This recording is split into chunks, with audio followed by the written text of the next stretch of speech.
Jim Banks, who serves on the Armed Services Committee, chair of the Republican Study Committee.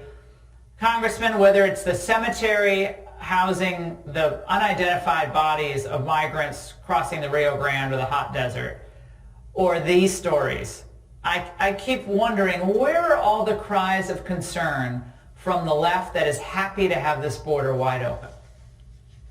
Yeah, if you read this IG report, Laura, it talks about these migrants, long waits, anxiety, panic attacks.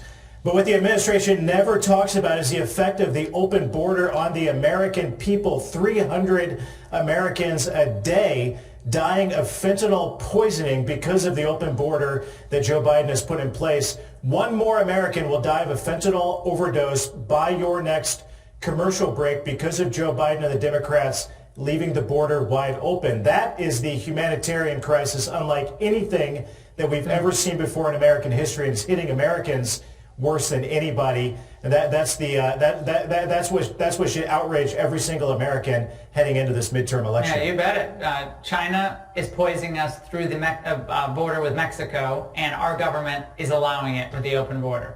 Now I want to move to another topic, Congressman. Last night, President Biden warned Democrats not to be complacent, saying, you just saw what's happened in Italy in that election. You're seeing what's happening around the world. The reason I bother to say that is that you can't be sanguine about what's happening here either.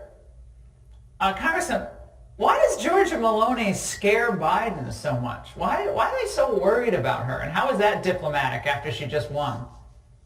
Well, he's exactly right. The Democrats should be afraid. I mean, this is a worldwide example of what's coming to America on November 8th in the midterm. Here you have Georgia Maloney talking about God, country, and family. It turns out that's a winning recipe in elections, just like it's going to be a winning recipe for elections in November as Biden puts God, country, and families last in the policies that he's put in place over the last couple of years. So that when he talks about fascism, and because the new prime minister in Italy is talking about that tells you everything that you need to know. If Republicans focus on God, country, and family and America First policies in America, we're not going to just win the majority. We're going to win big, solid majorities we can keep for a long time to come if we focus on that recipe that Maloney teaches us from so far away.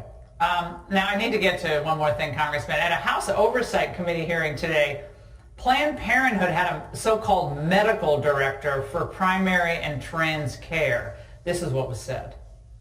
Dr. Kumar, can biological men become pregnant and give birth?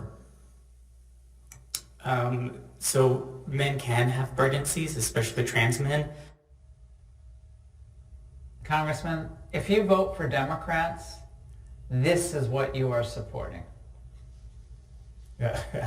Well put. This is so wacky. This is so crazy. And the American people see it for what it is. These are it's not just the rhetoric, it's the policies that these Democrats have put in place that will be rejected in the midterm election on November 8th. So the choice is very clear. Vote for Democrats, and you're voting for that. Vote for Republicans. And in our commitment to America, Laura, that we rolled out last week, we talked about advancing policies that protect girls' sports for girls. Those are the types of fights that we're going to take up in the next Congress, and I intend to be leading the way.